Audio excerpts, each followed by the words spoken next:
নমস্কার। ওমর দরদিয়ার আজকের পর্বের রিভিউ নিয়ে বাংলা সিরিয়াল সমাচার তোমাদের সামনে এসে গেছে। তো আজকের পর্বের রিভিউতে যেটা দেখা যাচ্ছে, বাণী তো মৌলিকে বলছে যে কালকে তো খুব ভালো বাসন মাজছিলে। তো বাসন মাজার কথা শুনে মৌলি তো ভয় পেয়ে গেছে, বলে তুমি কি করে জানলে? বলে আমি সব জানি, বলবো নাকি? তো তো ঠাম্মি বলছে যে কি ব্যাপার, কি এমন কথা হচ্ছে? তো অনিরুদ্ধ বলছে না, মনে হয় সহবত শিক্ষা দিচ্ছে, ওর একটু অভাব আছে তো সেই জন্য, মানে মৌলির অভাবের কথা বলছে। মৌলি তো ভয় পেয়ে চুপচাপ দাঁড়িয়ে আছে। এবার বিদ্যুৎ বলছে ছেড়ে দাও, আমাদের আসলে গ্রহ ভারী চলছে মনে হয়, কালকে ওই এঁটো বাসনগুলো মাজতে হয়েছে আর না জানি কী কী করতে হবে। তখন তো এবার এটা শুনে ঠাম্মি বলছে বিদ্যুৎ চুপ করো, মানে বিদ্যুৎ বলে ফেলেছে। তখন ঈশানী দৌড়ে এসছে, এঁটো বাসন মাজতে হয়েছে মানেটা কি? তো মৌলি তো চুপ করে আছে, কি বলবে বুঝে পাচ্ছে না। আর বাণী তখন বলছে কি বলে দেবো নাকি? তো মৌলি তো ভয় পেয়ে গেছে, মৌলি বলছে না মানে এরকম করতে করতে ঠাম্মি বলছে আচ্ছা থাক এখন ওসব কথা। তো বাণী আগে এই সমস্ত কাজ করবে বলতে যাচ্ছে কি, তখন ঈশানী বলছে বাণী তুমি স্কুলে যাও। তো ঠাম্মিরা তো অবাক হয়ে যায়, মৌলিও। তো বলছে মৌলি তুমি বোধহয় বুঝতে পারোনি যে সকালবেলা কিন্তু এমনিতেই তোমার দাদু তোমার উপরে খুব বিরক্ত হয়ে আছে। তো বাণীকে তো নতুন করে ঘরের কাজকর্ম করে নিজেকে প্রমাণ করার দরকার নেই, কিন্তু তোমার তো নিজেকে প্রমাণ করার দরকার আছে, তুমি তো সেটা ভুলে গেলে চলবে না, কি তাই তো? তো বাণী তোর মেয়েকে নিয়ে স্কুলে বেরিয়ে যায়। তো এবার মৌলিরা চলে যায় ওখান থেকে। বিদ্যুৎ বলছে মামি আসলে ও না খুব জোরেই চেষ্টা করছে। তো তখন তোর মা বড় বড় চোখ করে তাকাচ্ছে, মানে ঈশানী আর কি বড় বড় চোখ করে তাকাচ্ছে, এক তো মামি মামি বলছে, এমনিও মেজাজ গরম হয়ে যায় কথাটা শুনলেই। তো বলছে যে না মানে আরও চেষ্টা করতে হবে আর কি। তো ঈশানী পাত্তা দেয় না, ঈশানী চলে যায় ওখান থেকে। ওদিকে দেখা যাচ্ছে বাণী মানে সবার কাছ থেকে অল্প অল্প করে চাঁদা তুলে, মানে ওদেরই ক্লাসমেটের একজনের বার্থডে, তো সেই বার্থডে সেলিব্রেট করবে, ন্যাচারালি সবাই যেটা করে। তো কিছুক্ষণের মধ্যে সেখানে কুয়াশা আসে, এসে একটা 500 টাকার নোট ধরাচ্ছে। তো বলছে কিসের জন্য তোমরা চাঁদা তুলছো জানি না, এই যে এটা আমার তরফ থেকে। তো বাণী তখন টাকাটা ওর হাতে দিয়ে বলছে যে এই টাকাটা আমরা নিতে পারবো না, তার 3টে কারণ আছে, 3 রিজনস। তো বলে কী রিজনস? বলছে প্রথমত এখানে আমরা যেটা চাঁদা তুলছি সেটা হচ্ছে অমুকের জন্মদিন উপলক্ষে আমরা তার জন্মদিনটা উদযাপন করতে চাই, সেলিব্রেট। তো সেই কারণে আমরা আমাদের মতো করে কেউ 75, কেউ 50, কেউ 100, যে যেরকম পারছি সে সেরকমভাবে দিয়ে তার জন্মদিনটা সেলিব্রেট করব। আর সেই জায়গাতে তুমি এখানে 500 টাকার মানে এতগুলো টাকা দিয়ে তার মধ্যে টাকাটা ছুঁড়ে দিচ্ছ, তার মানে তো তুমি আমাদেরকে ছোট করছো, আমাদেরকে অপমান করছো। তো সেটা তো আমরা কিছুতেই মেনে নিতে পারবো না। তো বলছে এক তো কোনো কারণ না জেনে এখানে টাকা দিতে আসবে না, দ্বিতীয়ত হচ্ছে মানে এইভাবে ছুঁড়ে টাকা দিলে আমরা সেটা নিতে পারবো না। তো এই সমস্ত কথা বলে। আর বাকি বান্ধবীগুলোও বলছে এই তুই তোর টাকা তোর কাছে রাখ, তোর বড়লোকি চাল তুই আমাদেরকে দেখাতে আসিস না, তাই বলছে। তখন ওখানে দামোদর কাকা যে গার্ড আছে আর কি, সে এসে বাণীকে বলছে নাও তুমি যেরকমটা বললে সেরকমটা আমি কেক এনে দিলাম। তো বাণী বলছে কত টাকা হলো? বলে 350 টাকা। তো বাণীতে যেই টাকাটা উঠেছে সেই টাকা থেকে 350 টাকা বাণী দিয়ে দেয়। তো এবার দেখছে তার হাতে 170 টাকা বেঁচে গেছে। তো বাণী বলছে যে 170 টাকা বেঁচে গেছে, তো এটা কী করবো, সবাইকে দিয়ে দেবো না কি করব, নাকি রেখে দেবো যে পরে কারো জন্মদিন হলে তখন আবার এটা দিয়ে সেলিব্রেট করা যাবে? তখন ওরা বলছে বাণী তুই এটা তোর কাছেই রেখে দে। আর এরপরে বাণীকে বলছে ওরা এটা তুই তোর কাছেই রেখে দে, এরপরে কারো যখন জন্মদিন হবে তখন আবার কাকে কত দিতে হবে তুই বলবি, তুই এই ব্যাপারটা খুব সুন্দরভাবে করছিস, তুই তুই এটা কর। তো বলছে সত্যি আমি তো ভাবতেই পারিনি যে আমার জন্মদিন কেউ কখনো সেলিব্রেট করবে, তুই করলি এভাবে বলছে। তখন কুয়াশা বলছে বাবা এখানেও এই হিরোইন সাজা হচ্ছে, দেখাচ্ছি মজা এবার। তখন তো ক্লাসে স্যার এসছেন, তো এসে বলছেন কি ব্যাপার, কি হচ্ছে এসব? তখন বাণী কেকটা নিয়ে গিয়ে খাওয়াতে যাচ্ছে। তো তখন কুয়াশা কী করেছে, পাটা এগিয়ে দিয়েছে, সেই পায়ে হোঁচট খেয়ে সেই কেকটা পুরোটাই সেই স্যারটার মুখে, একদম মুখে গিয়ে চিপকে গেছে। তো এবার তো বাণীর অবাক হয়ে গেছে, এবার কি হবে, এটা তো খুব বাজে ব্যাপার হয়ে গেল।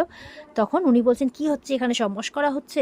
তখন বলছে সরি স্যার, ক্ষমা ক্ষমা করে দিন, এটা অনিচ্ছাকৃত একটা ভুল হয়ে গেছে স্যার, কিন্তু ভুল তো হয়েছে, মানে আমাকে ক্ষমা করে দিন স্যার, আমি এটা করতে চাইনি। কুয়াশা তো হাসছে। এবার বাকি সবাই কি করবে কিছু বুঝে পাচ্ছে না, ব্যাপারটা খুব বাজে হলো। তো স্যার বলছেন আর তোমাদের আমি ক্লাস নেব না, আর এর পরের ক্লাসটাও নেবো কিনা আমি ভাবছি। তো কুয়াশা বলছে না না স্যার এরকমটা করবেন না, দেখুন একজন ভুল করেছে তার শাস্তিটা আমরা সবাই কেন পাবো, না আমরা তো ভেসে যাব না হলে আপনি যদি না পড়ান। তখন বলছে বাণী বলছে দেখুন স্যার দোষটা তো অনিচ্ছাকৃত হলেও ভুলটা তো আমার, তো আমি চাই না যে আমার জন্য কারো কোনো অসুবিধা হোক, আপনি শাস্তি দিলে আমাকে দিন কিন্তু ওদের কাউকে দিয়েন না। বলছে বেশ, তাহলে তোমার উপরেই নির্ভর করছে ওদের এর পরের ক্লাসগুলো। কালকে 5টা অধ্যায় ইতিহাসের পড়ে তার পেছন দিকে যতগুলো কোশ্চেন থাকে প্রত্যেকটা কোশ্চেনের অ্যান্সার তুমি লিখে নিয়ে আসবে। যদি তুমি করতে পারো তবেই আমি কাল থেকে আবার ক্লাস নেব, না হলে আমি কারোর ক্লাস নেব না। এবার তো বানি চিন্তায় পড়ে যায়। তো এই বলে স্যার চলে যায়। তো এবার ওরা বলছে কি করবি, ওরা বলছে বানি এটা তুই কী করে করবি, এটা কি সম্ভব করা? তখন বানি বলছে আমাকে করতেই হবে, যে করে হোক করতেই হবে, দরকার পড়লে মানে সারা রাত জেগে করব, কিন্তু আমার জন্য কারোর পড়াশোনা নষ্ট হবে এটা আমি চাই না। আর কুয়াশাকে বলছে তুমি আজকে যেটা করলে সেটা কিন্তু মোটেও ঠিক করলে না। গুরুর ব্রহ্মা গুরুর বিষ্ণু গুরুদেব মহেশ্বর, এইভাবে কথাটা বলছে যে গুরুকে অপমান করেছো তুমি আজকে, এটা তুমি মোটেও ঠিক করোনি। এতদিন তুমি আমার পিছনে লেগেছো, আমি কিছু বলিনি, কিন্তু আজকে তুমি এই সকল শিক্ষার্থীদের আর এমনকি মানে গুরুকে অপমান করেছো, এর ফল তোমাকে ভোগ করতেই হবে। আর ওদিকে বাড়িতে বাণীকে হেনস্থা করার জন্য ঠাম্মি কি করেছে, বান্টিকে বলছে বাণীর ঘর থেকে বাণীর সমস্ত বইগুলো নিয়ে আসতে, ওগুলো সব কেজি দরে বিক্রি করে দেবে লোক ডেকে। তাই করছে, লোক চলে এসছে আর সব বই খাতাগুলো নামিয়েছে। তো এবার সেই প্ল্যান অনুযায়ী কাগজওয়ালাতে চলে এসছে। এবার ঠাম্মি, ওখানে বান্টি আছে আর বিদ্যুৎ আছে, ওরা মিলে যত কাগজপত্র একদম সব কিছু নামিয়েছে বাড়ির। তো ওখানে এসেছে মামনি, এসে বলছে যে আচ্ছা কি করছেন, বলে ও তুমি বুঝবে না, তুমি আর কদিনই বা বাড়িতে এসছো, আসলে মাসে একদিন দুই বাড়িরই যত পুরনো পেপার টেপার থাকে সেগুলো সব আমরা এইভাবেই নিয়ে পুরো বিক্রি করে দিই। বলে ও আচ্ছা আচ্ছা। তো এরপরে তো বান্টিকে দিয়ে সব বই টইগুলো আনাচ্ছে। এবার মামনির সামনে যখন বান্টি নিয়ে এসছে তখন একটু মানে ঠাম্মি একটু মানে কি বলবো বাহানা করতে শুরু করে দিয়েছে, এগুলো তো বানির বই, এগুলো কেন এনেছিস, তুই দেখে শুনে কাজ করবি না? তো বিদ্যুৎ বলছে মা তুমি চিন্তা করো না, আমরা এই ব্যাপারগুলো সব সামলে নেবো। আর বিদ্যুৎ বলছে তোমার জন্য একটা জিনিস এনেছি, তোর মাকে এগরোল নিয়ে এসছে, ওর মায়ের জন্য, ওর মা খেতে ভালোবাসে আর ওর মাও এগরোলে লোভে পড়ে গেছে। এই বলে এক সাইডে ওর মাকে বসিয়েছে, ওর মায়ের তো খুব আনন্দ, ছেলে একদম মায়ের পছন্দ এগরোল এনে দিয়েছে। তো এবার এই সুযোগে ওই বাণীর বই খাতাগুলো সব কিছু ওরা দিয়ে দেয়। তো এবার দিয়ে দেওয়ার পর ওই কাগজওয়ালা বলছে হয়ে গেছে 500 টাকা, মানে 500 টাকা দেবে আর কি কাগজওয়ালা ওদেরকে। কিন্তু ঠাম্মি এরা তো শুধু মানে বাণীর বইপত্র এখান থেকে সরানোর উদ্দেশ্যে এসেছিলো, তাই বাকি কথা মাথায় নেই। তো বান্টিকে বলছে বান্টি পকেট থেকে 500 টাকা বের করে দিয়ে দে, বান্টিও দিয়ে দেয়। তো এবার কাগজওয়ালা লোকটা মনে মনে গাল দিচ্ছে যে কেমন মানুষ রে বাবা, টাকা তো আমি দেবো, ওরা তো আমাকে বই দিল, উল্টে ওরাই টাকা দিচ্ছে, ঠিক আছে খুব ভালো দিচ্ছে, ওইও নিয়ে একদম চলে যায় ওখান থেকে, খুব ভালো। তো বান্টি বলছে তাহলে বিকালে ঝালমুড়ি খাওয়া হবে, খুব আনন্দ ওদের। তো হয়ে যায় ব্যাপারগুলো। এবার অনেক রাত হয়ে গেছে, মানে বানি এসছে, এবার রাত না মানে স্কুল থেকে আর কি বাড়ি ফিরেছে। এবার সব টাস্কগুলো করবে, কারণ অতগুলো 10 নম্বরের প্রশ্ন ইতিহাসের, ওগুলো সব লিখতে হবে। তো তাই বলছে কি করে যে সম্পূর্ণ করব। এবার দেখছি যে বই খাতা কিছুই পাচ্ছে না। তো বলছে কোথায়, হোয়ার, কিচ্ছু নেই, সব জায়গায় খুঁজলাম, এভরিওয়্যার, কিন্তু আমি কোথাও পাচ্ছি না। দিয়ে এবার ইয়েরা এসছে, মামুনি এসছে, সাথী এসছে, অনিরুদ্ধ এসছে, বলে কী ব্যাপার, কী হয়েছে, আবার তুমি প্রিন্সেসকে বকলে নাকি? বানি বলছে হ্যাঁ সেই, আমি সবসময় তো তোমার প্রিন্সেসকে বকতেই থাকি। বলছে আমার বই খাতা একটাও কিছু পাচ্ছি না। তো বলছে কি কি বলছোটা কি, এটা কি করে সম্ভব? তো বলছে যে সাথী বলছে বাড়ি থেকে কেউ এসেছিলো? তখন বলছে কই না তো, মানে মামনি বলছে আসলে তুমি জানো না যে ওই কাগজওয়ালা এসেছিলো? বলে কাগজওয়ালা কই না তো। বলে দেখো আমি তো কিছু জানি না, আমি জানি তোমরা জানো, বাণীদেরকেও বলছে আমি জানি তোরাও জানিস বোধহয়। তো এবার বাণীদেরকে সব কিছু বলে। এবার বাণী তো পরিষ্কার বুঝতে পেরেছে যে এটা ওদেরই কীর্তিকলাপ, বইপত্র ওরা দিয়ে দিয়েছে যাতে বাণীর পড়াশোনাটা না হয়। আর মৌলিও মনে মনে বলছে দেখি এবার বাণী মানে এই যে অ্যান্সারগুলোকে লিখে নিয়ে যেতে বলেছে সেগুলো কী করে লেখে আর পরীক্ষায় বা কী করে দেয়। ওদিকে নিচে দেখা যাচ্ছে বিদ্যুৎ, ঠাম্মি আর ওদিকে বান্টি, ওরা সব ঝালমুড়ি খাচ্ছে। তো খেতে খেতে গল্প করছে। বান্টি বলছে ভালোই হয়েছে হলো, বই খাতা বিক্রির টাকাতেই ঝালমুড়ি খাওয়া হচ্ছে। তখন ঠাম্মি বলছে বিক্রি আর কোথায়, তুই তো 500 টাকা দিলি। তখন বিদ্যুৎ বলছে কি কি বলছেন আপনারা, বইপত্র আপনার দিলেন, আবার 500 টাকাও আপনারাই, মানে টাকাটাও আপনারাই দিলেন, টাকা তো আপনাদের প্রাপ্য। তখন তো ঠাম্মির মাথা আর কাজ করে না। তো আবার ঘটনাটা প্রথম থেকে ভাবছে যে ওই কাগজওয়ালাটা 500 টাকা বলেছিল আর ঠাম্মি বান্টিকে 500 টাকা বের করে দিয়ে দিতে বললো, দিয়ে দিল। তো বলছে বান্টি 500 টাকা তো আমাদের পাওনা ছিল, তাহলে তুই 500 টাকা দিয়ে দিলে যে? বান্টি বলছে আরে আপনি তো বললেন, বলে আরে আমি যা বলবো তাই করতে হবে, সব কিছুই করতে হবে।